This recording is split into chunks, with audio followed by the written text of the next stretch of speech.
रामकृष्ण हरी. आजचा सेवेचा अभंग आहे. अवघे ब्रह्मरूप रीता नाही ठाव, प्रतिमा तो देव कैसा नव्हे.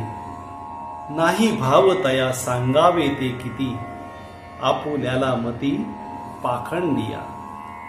जया भावे संत बोलिले वचन, नाही अनुमोदन शब्दी काशी.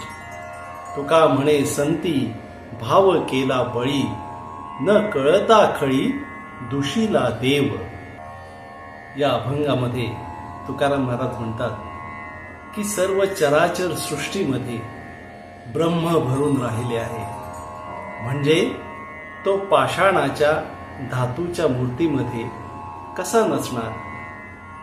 पाखंडी किंवा नास्तिक मनुष्याला हे सांगून काय उपयोग. संतांच्या मनातील श्रद्धा व भक्ती